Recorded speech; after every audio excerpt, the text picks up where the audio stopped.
Yeah, it's just cutting this in here, just following that around.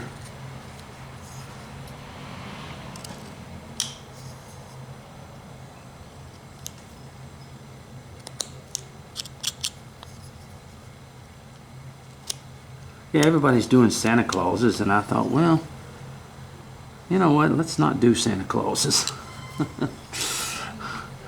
Because everybody else is doing it. I'm just going to come around here like that, put that like that, and come across here and make a cut just like that. And like I said, everybody's doing Santa Clauses, and I just didn't want to do Santa Clauses.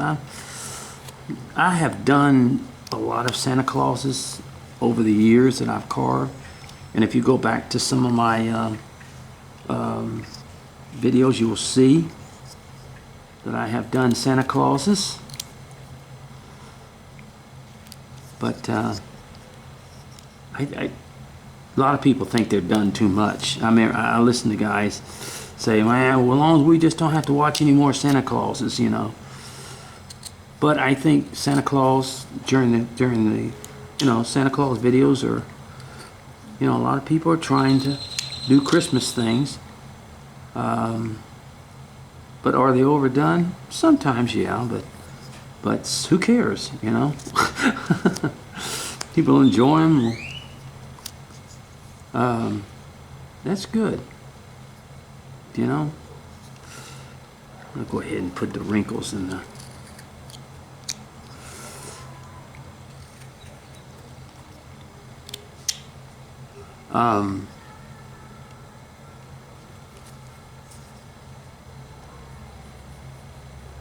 Okay, put this like this.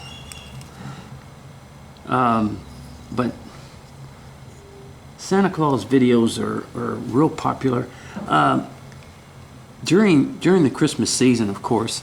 But a lot of people are going to craft fairs and things like that, and of course, this is the season to sell Christmas stuff.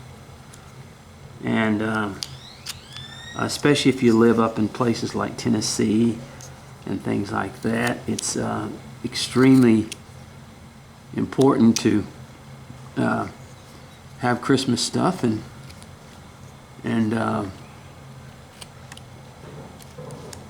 for the kids. Here's another thing I've noticed. So much has happened since COVID. Oh man, it's one of the things the guy that was doing the Beaumont, Texas interview was he was talking about the fact that he was driving around and there were so many small churches that were closed, were boarded up and closed. And he just couldn't understand that and all that stuff. But you gotta, once again, you have to think about what happened. And COVID had a lot to do with that. A lot of churches folded. Now, I saw that happen. A lot of churches folded during COVID. COVID shut a lot of them down. When people couldn't go to church anymore, especially in these smaller churches. Now, the bigger churches, they've held up. But our church ourselves, the one that I had, it was almost, we were out a year, couldn't go to church. And then when we started back, I mean, our attendance of people was almost, like we used to have about 250 people in our church. And after COVID, only about 100 came back. People were used to being out of church, and so they just stayed out of church then. And then gradually, but right after COVID, when the main hub of the church, people came back, we weren't running hardly anybody. I mean, there were still people that were scared to come back and all that other stuff. And I'm going to tell you something. COVID destroyed a lot of churches. Small churches that were basically depended upon their small congregations depended upon their tithes and offerings when COVID hit and knocked them out for almost a year. A lot of those churches just did not survive. And so there was people ran into a lot of issues and stuff like that. So a lot of those churches that were shut down were churches that did not survive the COVID thing. And there were a lot of them. People just don't understand. I saw a lot of small churches in this area that shut down and never regained their composure.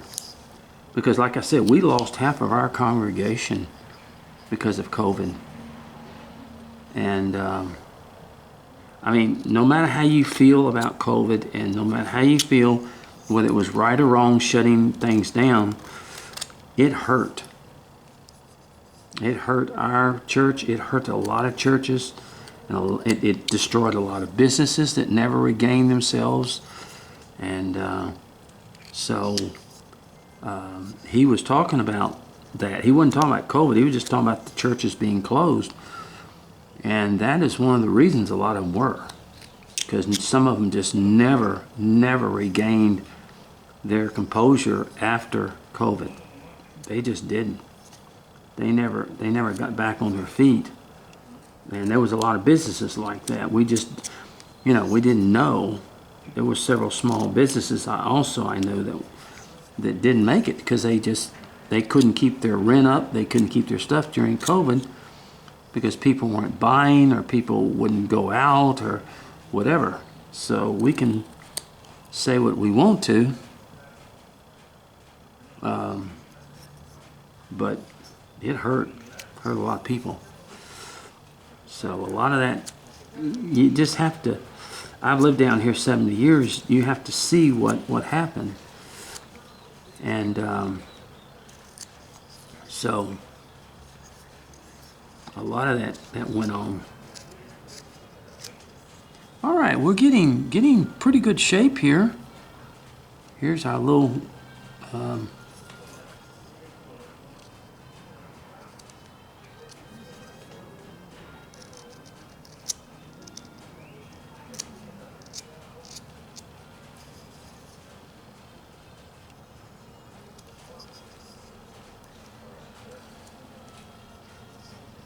all right, we're just cutting in the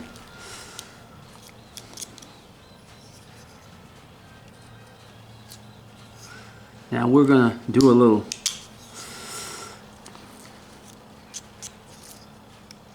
get our V tool and maybe our gouge. I probably need to cut this off and go sharpen my gouge a little bit, my little gouge, make sure it cuts good because I'm going to do a little work on the hat and everything like that. But as we can see, now this might be considered a little bit bigger ornament than a lot of people, but this is going to go on our Christmas tree at the church. That we're having a Christmas tree, and they want for everyone to bring ornaments to put on the tree, and then put your name on it and all that stuff. So I thought, well, I'm a wood carver. I need to bring something that is made as an ornament. It may be a little bit bigger ornament than some of them, but I just put a little screw, a little eye bolt at the top, in other words, and it can hang there on the tree as an ornament and stuff. So I tell you what I'm going to do, because the trash truck's coming this way anyway. I'm going to sharpen my V tool a little bit and all that other stuff, and then we'll be back, okay?